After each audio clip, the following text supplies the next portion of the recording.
올려드렸습니다.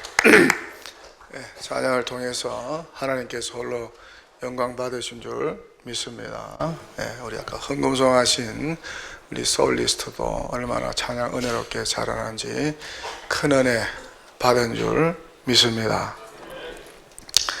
서울 신랑과 경상도 신부가 쏟아지는 신혼생활을 하던 중 어느 날 국수를 삶아 먹다가 싸움을 하게 되었습니다.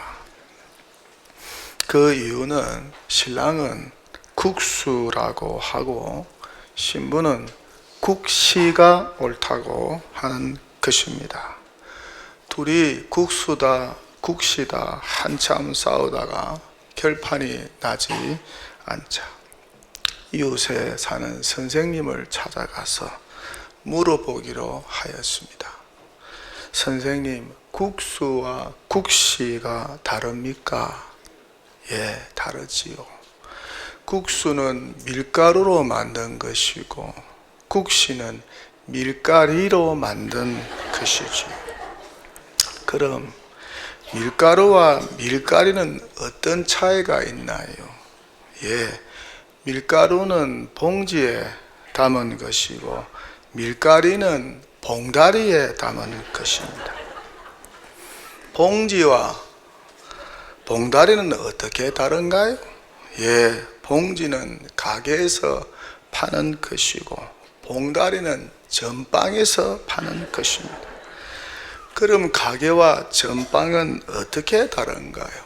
예, 가게는 아주머니가 있고 전방은 아지매가 있습니다. 그럼 아주머니와 아지매는 뭐가 다른가요?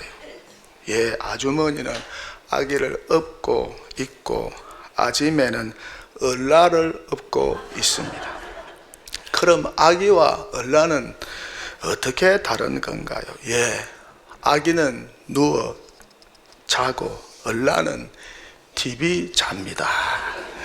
그런 재미난 이야기가 있습니다. 1910년 어느 눈 내리는 밤 83세가 된 러시아의 대문호 톨스토이, 그는 가정의 불화를 참고 견딜 수가 없어서 집을 박차고 나갔습니다. 83세에 가출을 한 것이죠. 11일 후 그는 아스타포보역에서 숨을 거두었습니다. 죽음을 앞둔 그는 자신을 너무 힘들게 한 아내 소피아가 절대 자기 곁에 오게 하지 말아 달라고 부탁하면서 숨을 거두었다고 합니다. 톨스토이의 생애의 비극의 원인이 아내였다는 것이죠. 그렇게 대문호 톨스토이의 결혼 생활은 불행했다고 합니다. 그런데 소피아가 악처가 된 이유가 톨스토이의 방탕한 바람기 때문이라는 말도 있습니다. 우리가 잘 아는 미국의 16대 대통령 아브라함 링컨, 그 역시 아내 메리 토드 때문에 힘겨운 결혼 생활을 하였습니다. 링컨의 아내는 잔소리가 그렇게 많았다고 합니다. 세계적인 잔소리꾼이었다고 합니다. 그렇게 매일 잔소리를 남편에게 퍼붓고 남편에게 불평, 불만, 비난을 퍼부었다고 합니다.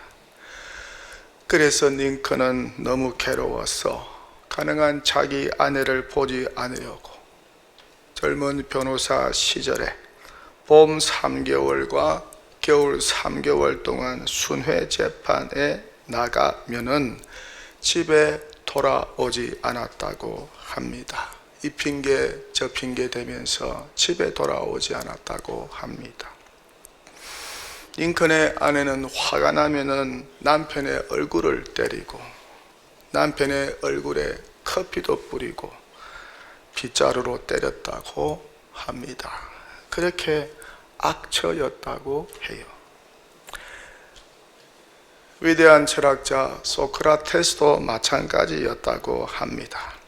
그는 자신의 아내 크산티페 때문에 너무 힘들었다고 해요. 소크라테스의 아내도 잔소리가 그렇게 심했다고, 화가 날 때는 물통의 물을 남편의 머리에 부었다고 합니다. 주변에서 이런 악처와 사는 것을 걱정하자 소크라테스는 철학자답게 이렇게 말을 했다고 합니다. 사나운 말을 타고 연습하면 어떤 말도 다툴 수 있지. 사나운 아내를 다툴 수 있다면 어떤 사람인들 다투지 못할까요? 하지만 위대한 철학자 소크라테스는 가정이 있음에도 불구하고 자식들이 뭘 먹고 자라는지, 먹을 것은 있는지, 입을 옷은 있는지에 대해 전혀 신경을 쓰지 않았다고 합니다. 역사적인 인물인 이 세 사람, 겉은 화려합니다. 겉은 대단합니다. 대단한 역사 평가를 받는 사람들입니다. 톨스토이, 링컨, 소크라테스. 하지만 이들의 가정 생활은 불행했고 특별히 부부 생활이 불행했다는 사실입니다. 남편으로 불행하게 살았습니다.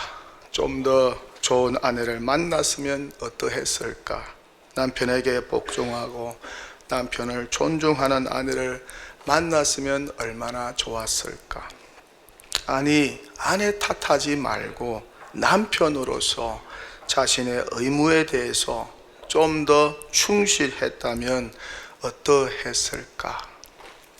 오늘 말씀 보니까 아내와 남편에 대한 말씀입니다. 우리가 더 이상 설명이 필요 없는 귀한 말씀이죠. 먼저 아내는 남편에게 복종하라고 말씀합니다. 남편에게 복종하기를 교회가 주님께 복종하듯 하라고 말씀합니다. 이유는 남편이 그리스도께서 교회의 머리됨과 같이 남편이 아내의 머리가 되기 때문이라고 합니다. 그래서 교회가 그리스도에게 복종하듯이 아내들도 범사의 모든 면에서 자기 남편에게 복종해야 한다고 말씀합니다. 또 남편은 아내를 사랑하라고 말씀합니다. 그리스도께서 교회를 위하여 자신을 십자가에서 내어주심과 같이 자기 생명을 교회를 위하여, 신부인 교회를 위하여 내어주심과 같이 그렇게 아내를 사랑하라고, 자기 아내 사랑하기를 그렇게 자신과 같이 사랑하라고, 그리스도께서 신부인 교회를 보호하고 양육한 것과 같이 아내를 양육하고 보호하라고 말씀합니다. 또 교회가 그리스도의 지체로서 한 몸인 것처럼 결혼한 부부, 남편과 아내는 더 이상 둘이 아니고 한 몸인 것을 기억하라고 말씀합니다. 남편과 아내는 한 지체라고, 교회가 그리스도와 한 지체인 것처럼 결혼한 남편과 아내는 더 이상 둘이 아니고 하나이며 한 몸인 것을 기억하라고 말씀합니다. 그러면서 결론적으로 말씀하기를 에베소 교회의 남자인 남편 성도는 모두가 자기 아내 사랑하기를 자기 몸을 사랑하는 것 같이 하라고, 여자인 아내 된 성도는 자기 남편을 존경하여 복종하라고 말씀합니다. 그렇게 아내의 존경과 복종, 그렇게 남편의 사랑으로 부부가 하나가 되어서 행복하게 살라고 성경은 말씀합니다. 지난 화요일 5월 21일은 부부의 날이었습니다. 매년 정부에서 정한 부부의 날. 부부의 날은 부부 관계의 소중함을 일깨우고 화목한 가정을 꾸려 나가자는 취지로 제정된 법정 기념일입니다. 5월 21일로 정한 이유가 있다고 하지요. 가정의 달인 5월에 둘이 하나가 된다는 뜻에서 21일로 정했다고 합니다. 하지만 이날을 기억하면서 기념하는 부부는 그렇게 많지 않습니다. 어린이날, 어버이날, 스승의 날보다 생소한 법정 기념일, 바로 부부의 날이기 때문이죠. 하지만 너무나 귀하고 중요한 기념일입니다. 가정의 근본이 되는 부부가 어떻습니까? 화목하고 행복해야 부부뿐만 아니라 부부의 사이에 태어난 자식들도 행복할 수 있지 않겠습니까? 그렇게 가정이 행복해지면 우리 교회도 행복해지고 우리 사회도 행복해지고 학교도 행복해지는 거 아니겠습니까? 그러니까 부부의 날은 어떤 가정의 달의 날보다 소중하고 중요하다는 것이죠. 그렇다면 대한민국의 부부는 어떻게 살고 있을까? 통계청 보고에 따르면 작년에 19만 쌍이 결혼을 했다고 합니다. 정확하게 말하면 19만 3,657쌍이 결혼을 하였는데 이 중에 9만 쌍이 이혼을 하였다고 합니다. 정확하게 말하면 9만 2,394쌍이 이혼을 했다고 합니다. 그래서 가슴 아프게도 OECD 국가 중에 대한민국이 이혼율이 1위였다고 합니다. 올해 행복가정재단의 조사에 따르면은 결혼생활 충분히 행복합니까? 그렇게 답한 부분은 22%에 불과했다는 것입니다. 10 부부에게 물었어요. 결혼생활 행복합니까? 충분히. 그러니까 행복하다고 말한 부부는 2가정밖에 없었다는 것입니다. 그래서 그런지 한국청소년정책연구원이 초중고생 7,718명을 설문한 결과 반드시 결혼해야 한다고 응답한 비율은 2012년도에는 73.2%였다고 합니다. 그런데 작년 2023년에는 우리 초중고생들이 반드시 결혼해야 한다고 응답한 비율이 29.5%로 굉장히 낮아졌다는 보고가 있습니다. 부부의 행복과 자녀의 결혼은 아주 밀접한 관계에 놓여 있습니다. 부부가 행복하면 그 모습을 본 자녀들이 결혼에 대한 이상과 꿈을 가지겠죠. 나도 저렇게 우리 부모처럼 결혼해서 자녀 낳고 행복하게 화목하게 기쁘게 즐겁게 살아야 하겠다. 하지만 반대로 부부가 불행하면 그 모습을 본 자녀들은 어떠할까요? 결혼에 대한 부정적인 생각을 하지 않겠습니까? 제가 아는 어느 여자 성도님은 혼자 삽니다. 70이 다 되어 갑니다. 근데 약사입니다. 똑똑합니다. 인물도 좋습니다. 믿음도 있습니다. 그런데 결혼을 하지 않았습니다. 제가 물었습니다.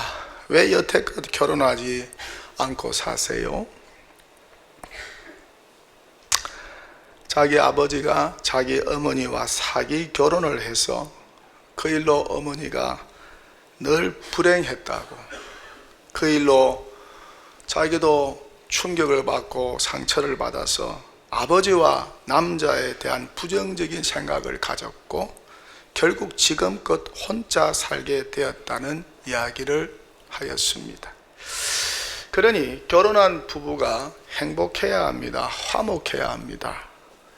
행복 가정재단은 행복한 부부가 되기 위해서 4가지를 주문합니다. 첫째, 하루에 한 번은 애정 표현을 하라. 둘째, 일주일에 2번은 감사와 칭찬의 말을 하라. 셋째, 한 달에 3번은 가족과 함께 식사하라. 넷째, 한 달에 한 번은 부부가 각자의 시간을 가지라고 권면합니다. 부부의 날을 맞이하여 부부 10계명도 나왔습니다. 첫째, 2사람이 동시에 화내지 말라. 둘째, 집에 불이 났을 때 이외에는 고함을 치지 말라. 셋째, 눈이 있어도 흉을 보지 말고 입이 있어도 실수를 말하지 말라. 넷째, 아내나 남편을 다른 사람과 절대 비교하지 말라. 다섯째, 아픈 곳을 긁지 말라. 여섯째, 분을 품고 침상에 들지 말라. 7번째, 처음 사랑을 잊지 말라. 8번째, 결코 포기하거나 단념하지 말라. 9번째, 숨기지 말라. 언제나 정직하라. 마지막 10번째, 서로의 잘못을 감싸주고 사랑으로 허물을 덮어주고 그 부족함을 채워주라. 뉴욕 타임즈가 베스트셀러로 뽑은 책 한 권이 있습니다. 치킨 숲 for the couple's soul이라는 책입니다. 저도 한때 이 책을 많이 읽어보았습니다. 시리즈로 된 실화들만 모은 책입니다. 이 책에 나오는 실제 이야기입니다. 수잔 앤더슨이라고 하는 여인이 있었습니다. 34살의 직장 여성입니다. 그런데 그녀는 의사의 오진으로 인해서 실명을 하였습니다. 소경이 되었습니다. 참 마음이 괴롭습니다.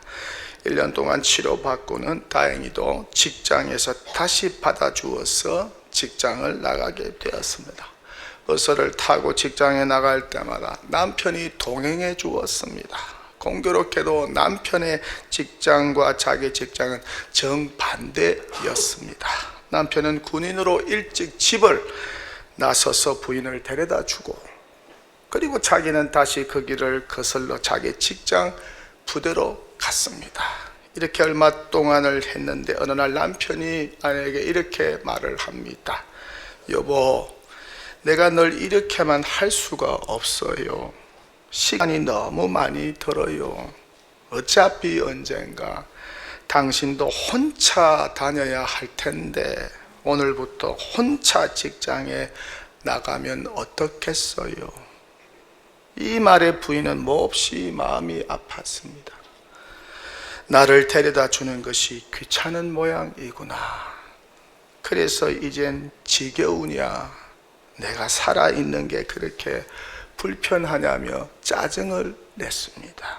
그러면 오늘만 자신이 도와주겠다고 하는 남편의 말에 여인은 자존심이 상하여서 필요 없다고, 혼자 가겠다고 남편을 뿌리쳤습니다. 그리고 그날부터 더듬으면서 혼자 버스를 타고 직장에 출근합니다. 하루 이틀 사흘 보름 동안을 그렇게 혼자 출근하였습니다. 참 많이 서러웠겠죠. 얼마나 힘들었을까. 그런 어느 날 버스 운전사가 이 부인에게 이런 말을 합니다. 아주머니 참 복이 많으시네요. 부럽습니다. 이게 무슨 소린가 하여 되묻습니다. 아니, 제가 시각장애인인데 뭐가 그렇게 부러우세요? 그러자 운전기사가 이렇게 말을 하는 것입니다. 아주머니가 버스에서 내려서 저 사무실로 들어갈 때 그때까지 저 밖에서 어떤 잘생긴 군인 남자가 아주머니를 매일 지켜보고 있습니다. 그리고 당신이 들어갈 때 손을 이렇게 흔들어 줍니다. 이 여인은 이 말을 듣고 깜짝 놀랐습니다. 자기 남편인 것이죠. 그리고 남편이 자기를 이렇게 혼자 보내놓고는 늘 뒤따라와서 자기를 지켜보고 있다는 것을 알고 감동하여서 그 자리에 주저앉아서 펑펑 울었다는 사실. 여러분, 아내의 눈물, 남편이 아내의 마음에 감동을 주어서 펑펑 울게 해야지, 남편이 아내의 마음을 속상하게 만들고 괴롭혀서 울게 만들면 되겠습니까? 자녀들이 제대로 클 수 있겠습니까? 탈무드에 보면은 시집가는 딸에게 현명한 어머니가 이런 말을 했다고 하지요. 딸아, 네가 만일 남편을 왕처럼 존경한다면 그는 너를 여왕처럼 다룰 것이다. 여러분, 상대방을 존경하는 것보다 더 큰 힘이 또 어디 있을까? 성공하는 사람들은 모두 다 공통점이 하나 있습니다. 상대방을 존경한다는 것이죠. 관계에 있어서 가장 큰 능력을 발휘하는 것이 바로 상대를 향한 존경심입니다. 그래서 공자는 이런 말을 합니다. 짐승과 인간의 가장 큰 차이점은 바로 존경심이다. 성경은 상호 존경을 굉장히 강조합니다. 사랑하면 존경하게 되어 있어요. 존경하지 않는 것은 사랑하지 않다고 하는 증거인 것이죠. 미국인의 79%는 존경심의 부재로 심각한 문제에 봉착한다는 보고가 있습니다. 이에 마크 K. 애쉬는 이렇게 말을 합니다. 사람들이 섹스와 돈보다 원하는 것이 두 가지가 있다. 하나는 자신을 인정해 주는 것이고 또 하나는 자신을 칭찬해 주는 것이다. 한마디로 말하면 존경심이다. 성경은 말씀합니다. 남편들아, 이와 같이 지식을 따라 너희 아내와 동거하고 그를 더 연약한 그릇이요 또 생명의 은혜를 함께 이어받을 자로 알아 귀히 여기라, 귀히 여기라.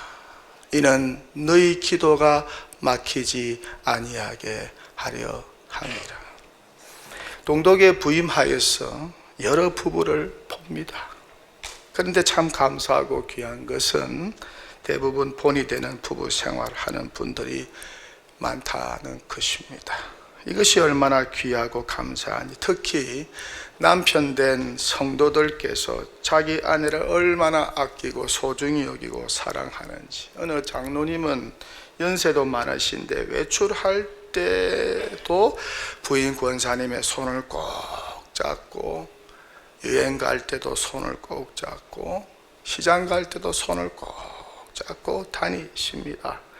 그 모습이 얼마나 보기에 좋은지. 또 어떤 장로님은 몸이 약한 아내를 얼마나 아끼고 돌보고 사랑하고 섬기는지, 자기보다 아내 사랑하라는 성경 말씀을 그대로 실천하며 삽니다. 정말 눈물이 날 정도입니다.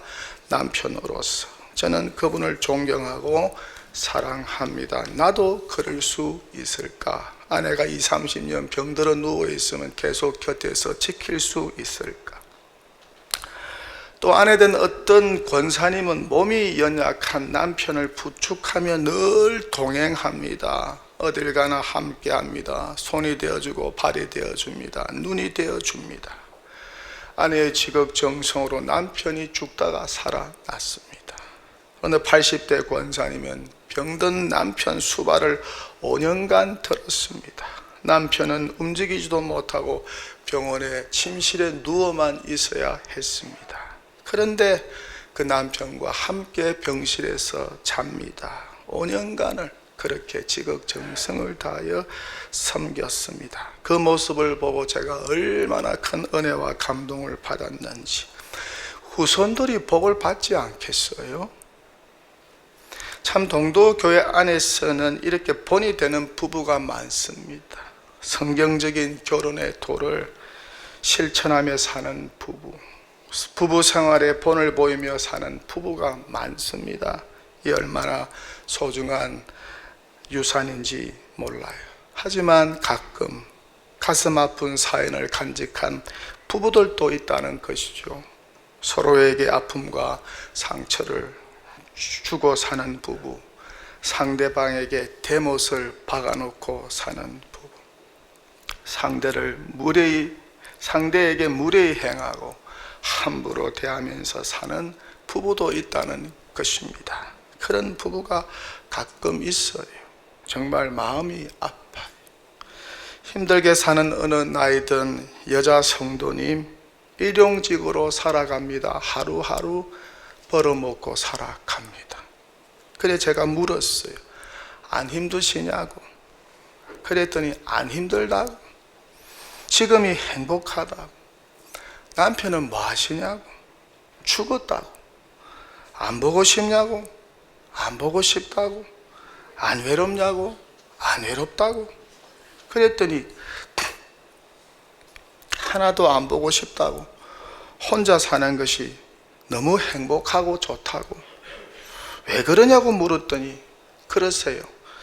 그 남편은 바람만 피우고 술만 마시고 자기를 너무 힘들게 했다고. 보기도 싫다고. 집 나간 남편 이야기만 하면 욕을 하는 여자 성도님이 계십니다. 어느 날 신방을 하는데도 저 앞에서 또 남편 이야기를 하면서 욕을 하십니다. 옆에 있는 여자 집사님이 목사님 앞에서 욕하면 어떻게 해? 그러니까 내가 욕을 해야 살 수 있다고 하면서 남편에게 받았던 그 아픔의 이야기를 쭉 해 주십니다. 얼마나 학대를 많이 받으셨던지. 정말 그 남편은 사람이 아닌 것 같았습니다. 그 여자 성도님은 괴물과 같이 사는 것 같아 보였습니다. 이 충격에 따른 결혼하지 않습니다. 평생 혼자 살겠다고 굳은 결심을 하였습니다. 자기 아빠와 같은 괴물을 만나 인생이 불행해질 것 같아서. 어느 권사님은 남편이 먼저 죽었어요. 신방을 갔더니 처음부터 끝까지 남편 너무 사랑하고 존경한다고 그렇게 처음부터 끝까지 남편을 칭찬합니다. 너무 듣기 좋았습니다. 그래서 자기는 늘 보고 싶고 그립고 그리울 때마다 사진을 쳐다보면서 운다고 이 말씀을 듣고 너무나 기뻤습니다. 입관식을 하는데 어느 여자 성도님은 남편의 시신을 끌어안고 미안하다고, 사랑한다고, 잘못했다고, 용서하라고, 보고 싶다고 그렇게 죽은 남편의 시신을 붙잡고 애정을 표현합니다. 그 모습이 얼마나 보기에 좋은지. 어느 권사님은 평생 장애가 있는 남편을 위해서 헌신하셨어요. 얼마나 귀한지. 어느 남자 장로님은 먼저 죽은 아내가 그리워서 5년 동안 매일 무덤에 갔다는 이야기도 듣습니다. 정말 귀한 일이 아닌가요? 얼마나 아내를 사랑했으면, 얼마나 남편을 사랑했으면 이렇게 할 수 있을까? 남편들이여, 여러분은 가정의 머리이며 여러분은 부부의 머리이며 여러분은 가장입니다. 가정의 지도자입니다. 신랑 그리스도께서 신부인 교회를 사랑하시고 신부인 교회를 위하여서 자신을 십자가에 내어주심과 같이 아내를 사랑하라고 말씀합니다. 나보다 아내를 더 사랑하라는 도전의 말씀이 아니겠습니까? 이 헌신적인 사랑, 이 희생적인 사랑, 이 도전적인 십자가의 사랑을 먼저 실천하라고 남편들에게 도전합니다. 이 정도로 아내를 귀하게 여기고 사랑해야 하지 않을까? 그럴 때 아내는 어떻습니까? 남편의 사랑에 감동하여서 남편을 존경하고 남편의 말에 늘 복종할 수 있지 않을까? 그렇게 아내에게 감동을 주는 그런 예수 닮은 신랑, 예수 닮은 남편이 되어야 하지 않을까. 성경은 말씀합니다. 이와 같이 남편들도 자기 아내 사랑하기를 자기 자신과 같이 할지니 자기 아내를 사랑하는 자는 자기를 사랑하는 것이라. 성경은 말씀합니다. 남편들아, 아내 사랑하기를 그리스도께서 교회를 사랑하시고 그 교회를 위하여 자신을 주심같이 하라고 말씀합니다. 설교를 마무리하겠습니다. 두 눈썹이 없는 아내의 허물까지 사랑하며 사는 남편의 이야기를 읽고 들은 적이 있습니다. 이 남편이 얼마나 멋지고 훌륭해 보이는지, 의부증 아내, 정신이 좀 약한 아내를 끝까지 사랑하는 남편을 곁에서 지켜본 적이 있습니다. 버릴 수도 있고 헤어질 수도 있는데 끝까지 그 약한 아내를 데리고 사는 남편을 곁에서 지켜본 적이 있습니다. 얼마나 귀해 보이는지, 병든 아내를 30년 동안 돌보면서 불평하지 하면서 그렇게 돌보고 섬기며 사는 남편을 곁에서 지켜본 적이 있습니다. 모두 예수님의 모습을 이분들에게서 보았습니다. 사랑은 허물을 덮어주는 것이죠. 그렇게 부부가 서로의 허물을 덮어주고 끝까지 인내하고 참아주고 서로의 약점을 보완하면서 사는 것이 부부가 아닐까. 그렇게 서로 존중하고 그렇게 서로 사랑하며 사는 부부가 우리 교회 안에 많아지면 얼마나 좋을까.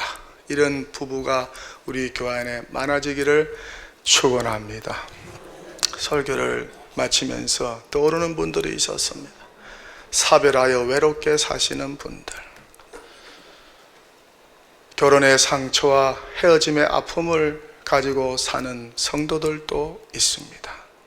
하나님께서 그분들을 더 위로해 주시고 그분들을 더 좋은 길로, 완전한 길로 인도해 주시고 그분들의 자녀들을 더 좋은 길로, 완전한 길로 인도해 주셔서 자녀들의 결혼의 여정이 복되고 화목하고 행복한 결혼 여정이 되기를 주님의 이름으로 간절히 축원합니다. 할렐루야. 찬양 하나 하겠습니다. 잘 모르는 분들은요, 오늘 다 부르고 나서 한 주일 동안 유튜브를 통해서 많이 듣고 많이 풀러 보시기를 바랍니다.